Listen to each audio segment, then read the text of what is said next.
Narayanpur reservoir పూర్తి చేసి తీరుతామన్నారు మంత్రులు ఉత్తమ్ కుమార్ రెడ్డి పొన్నం.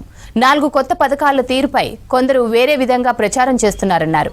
వారు చెప్పే మాటలు నమ్మవద్దన్నారు. అర్హులైన ప్రతి ఒక్కరికి రేషన్ కార్డులు, ఇందిరమ్మ ఇల్లు ఇస్తామన్నారు. అర్హత ఉండే చివరి వ్యక్తి వరకు ప్రభుత్వ పథకాలు అందజేస్తామన్నారు మంత్రులు. భూమి లేని రైతు కూలికి కూడా ఏడాదికి 12,000 అందిస్తామన్నారు. కరీంనగర్ జిల్లా గంగాధర మండలం నారాయణపూర్ గ్రామ సభకు హాజరయ్యారు మంత్రులు.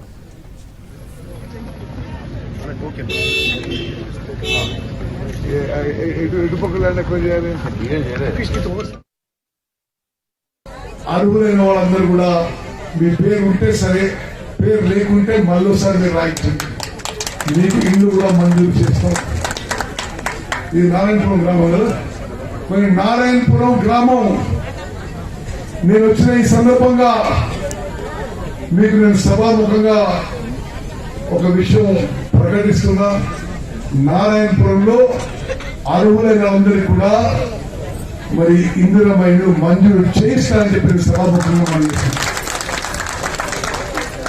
అందరికీ ఇందిరమ్మ ఇళ్ల కింద 5 లక్షల రూపాయలు, ఎస్సీ ఎస్టీలకి మనం అదనంగా 1,06,00,000 ఇవ్వబోతున్నాం. స్వతంత్ర భారతదేశంలో ఈ స్థాయిలో నిరుపేదలకు ఉపయోగపడే రేషన్ పద్ధతి కానీ, ఇళ్ల స్కీమ్ కానీ ఎవరు చేయని విషయం మీడియా మిత్రులు కూడా మనం చేస్తున్నాం. ఒకేసారి రేషన్ కార్డు, ఇల్లు, రైతు భరోసా కింద గతంలో 10,000 ఇచ్చేది 20% పెంచి 12,000 ఎకరాకి సంవత్సరానికి ఇవ్వబోతున్నాము. మీరు పంట వేసినా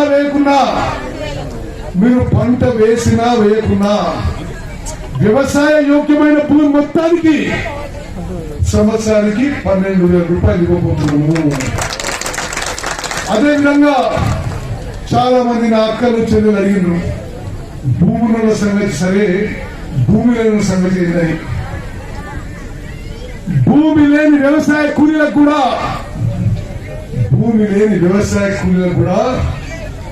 26 మొదలు పెట్టుకొని మరి ప్రతి కుటుంబానికి మేము 12,000 రూపాయలు ఇవ్వబోతున్నాం. సంవత్సరం అక్కలు, చెల్లెలు, అన్నలు, తమ్ముళ్ళు మీరందరూ ఆశీర్వదించాలి. మన కాంగ్రెస్ ప్రభుత్వం వచ్చిన తర్వాత 10 ఏళ్ల పాటు వాళ్ళు రేషన్ కార్డు ఇవ్వలే, మేము రేషన్ కార్డు ఇస్తున్నాం. 10 ఏళ్ల పాటు వాళ్ళు ఇల్లు ఇవ్వలే, మేము ఇల్లు ఇస్తున్నాం. రైతు భరోసా పెంచిస్తున్నాం. ఇదివరకు లేని విధంగా భూమి లేని రైతు కూలీలకు సంవత్సరానికి 12,000 రూపాయలు ఇస్తున్నాం. మరి మమ్మల్ని ఆశీర్వదించాలి, దీవించాలి. రేషన్ కార్డులు ఇచ్చే మంత్రి మన జిల్లాకు వచ్చినారు.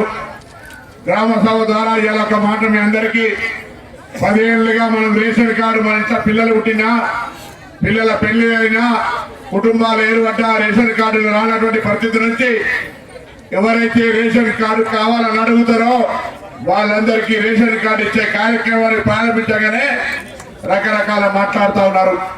ఇవాళ మీరంతా ఆర్టీసీ బస్సులో ఫ్రీగా తిరుగుతున్నారో లేదా? 200 యూనిట్ల కరెంటు ఫ్రీ వస్తుందా లేదా? అది ఎక్కువ కాల్చుకుంటే వస్తుందా? 200 యూనిట్ల లోపల కాల్చుకుంటే కరెంటు ఫ్రీ వస్తుంది. 500 రూపాయలకు సంబంధించిన గ్యాస్ సిలిండర్ ఇస్తా ఉన్నాం. సన్న వన్నం అందించిన వాళ్ళకు 500 గ్యాస్ సిలిండర్ కన్నా ఇబ్బంది ఉంటే మండల ఆఫీసులకు సంబంధించిన కార్యక్రమం ఉన్నది. అదేవిధంగా సన్న వాటికి బోనస్ ఇచ్చినాం. ఉద్యోగాలు 55,000 ఇచ్చినాం. ఆరోగ్యశ్రీ ఇప్పుడు మరొకసారి 4 కార్యక్రమాలు తీసుకొని ముందుకు వస్తా ఉన్నాం. ఆ కార్యక్రమాల గురించి కలెక్టర్ గారు చెప్పినారు, స్థానిక ఎమ్మెల్యే గారు చెప్పినారు. మీకు సంబంధించి చిరకాలంగా ఉన్నటువంటి సమస్య నారాయణపూర్ చెరువును రిజర్వాయర్ సంబంధించిన మార్చి కొన్ని డబ్బులు కేటాయించే విధంగా మంత్రి గారు కూడా చెప్పడం జరిగింది.